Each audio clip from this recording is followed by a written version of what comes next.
teen bi ñëwoon nañu fa jamono yëpp passé mooy bi ñu koy soog a commencé daal parce que ki ko financé yéene moo nekkoon maam teen bi bënn ci biir koor gi mu nekk jaamu yàlla ci moom daal léegi bi ñu koy commencé dañoo commencé ndoo woon beneen teen fële dëkk ba tudd Latir mais ñooñu seen teen pare na ci biir koor gi sax ba ñu ñëwaat inauguré mais yàlla dogal bii ñu fekk mu am ay xeer loolu moo tax liggéey bi yàgg xam nga ne koor gi ak léegi mi ngi bëgg a yàgg léegi nag pour dalal xelu ki nga xam ne mooy defoon xaalisam moom moo tax ñu ñëwaat pour filmer ko pour moom mu gis ne liggéey bi arrêté wuñ ko mais yàlla moo dogal liggéey bi xaw a jafe bëgg liggéey bi gaaw tax na sax ñu daal di changé ki ko doon gas ndax ñeneen na fi nekkoon ñu jël leen andi la yow jàpp ne xëy na peut-être dina gën a gaaw daal incha allah yow nan nga gisee liggéey bi pour fii ak kañ lay war a pare wala yu ni mel daal. noo ngi si daal fi mu nekk alawi xalam nag yàlla moo xam waaye ñun de noo ngi am yaakaar ndax kew bi ci boppam mu ngi commencé kaase daal te kew bu demee ba commencé ba lay jot ndox moom ñaare day def comme karo kaase ay terrain lay def bu terrain yooyu di gën di bari nag booy boo xam ne léegi nga jot ndox commencé na nag di génne ay terrain waaw. ñun teen bi ñu ngi ko estimé woon ci 15 mètres. waaw dañu yaakaaroon ne xëy na dina am ndox. mais jàpp naa ne fi mu toll nii yaa ngi toll ci 14 mètres. waaw kon amaana li ci des bëreetul. waaw c'est que man dégg naa ñi waa dëkk bi ne teen yi fi nekk xaw may 17 18 ci la am ndox mais kon bu fekkee ne looloo ci des yaakaar naa ne li ci des bëreetul ndax bu fekkee 17 la defe naa kon bu ñu doolee 3 17 yi mat bu fekkee 18 la it bu ñu doolee 4 mooy 18 yi. ci 14 yi. kon amaana incha allah du yàgg daal. waaw non ñun de noo ngi si am yaakaar wax dëgg yàlla. waaw. da nga koy ñaan suñu borom. luy teggil jafe-jafe population. amiin amiin amiin loolu moo nekkoon yéen a waaw waaw amiin. yàlla baax na yàlla mën na ko.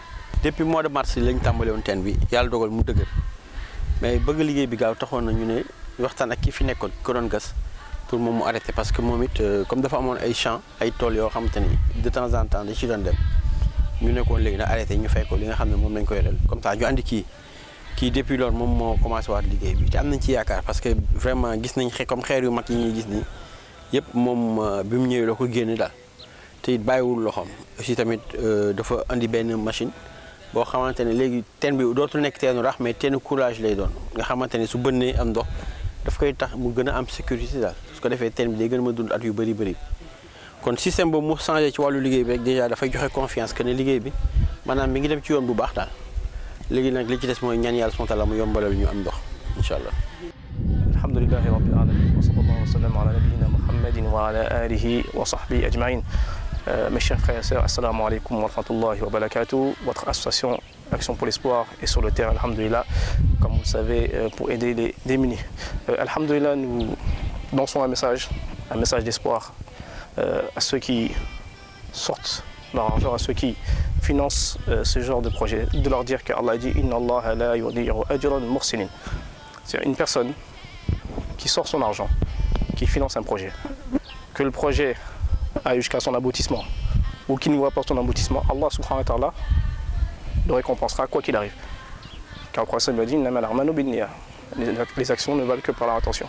Donc la personne ne cherche pas, c'est-à-dire la concrétisation appartient à Allah subhanahu wa ta'ala. Donc quand vous sortez votre argent, vous mettez l'intention de plaire à Allah. Et Allah subhanahu wa ta'ala s'occupe du reste. C'est-à-dire que vous pouvez voir le projet devant vos yeux comme vous pouvez ne pas le voir. Mais quoi qu'il arrive, le fait d'être sincère envers Allah subhanahu wa ta'ala, c'est comme si le projet était déjà fait. Et ça c'est parmi aussi la miséricorde d'Allah subhanahu wa ta'ala, la générosité que Allah subhanahu wa ta'ala nous récompense, pas sur nos actes à la base, mais sur nos intentions. En ce qui concerne ce puits, vous savez, alhamdoulilah, Action pour l'espoir est à puits, et nous sommes à puits de centaines de puits.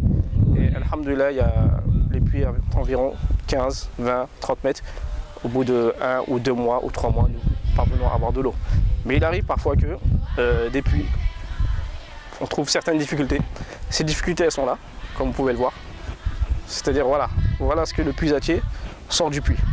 Ce genre de... Voilà. Vous pouvez imaginer le travail que ça demande de devoir sortir ce genre de pierre des puits. Donc c'est pour ça en fait que le travail a pris du retard, car nous avons commencé depuis le mois de mars. Nous sommes maintenant au mois de novembre. Mais alhamdoulilah, dites-vous que le travail avance. Donc dites-vous que quoi qu'il arrive déjà, le fait d'avoir sorti de l'argent déjà, c'est pour vous une grande chose. Et qu'Allah subhanahu wa ta'ala vous récompensera. Sachez aussi que c'est à cause de ces pierres que le travail est un peu retardé. Mais alhamdoulilah, nous avons grand espoir de trouver de l'eau d'ici peu. Et nous espérons aussi qu'Allah subhanahu wa ta'ala vous accordera la récompense de voir ce travail, de voir ses habitants vous remercier, prier pour vous. Donc dites-vous que le travail n'est jamais perdu. Donc, si vous sortez de l'argent, fisabilillah, dites-vous que ce n'est jamais perdu. Donc alhamdoulilah, donc nous ferons le maximum pour que ces habitants puissent avoir de l'eau. Le puisatier nous a rassurés en disant qu'il était en ce moment à 14 mètres et qu'il avait espoir que d'ici 16, 17, 18 mètres, il puisse avoir de l'eau. Donc nous vous reviendrons bientôt, Inch'Allah. Mais quoi qu'il arrive, sachez que Action pour l'Espoir est sur le terrain, continue le travail.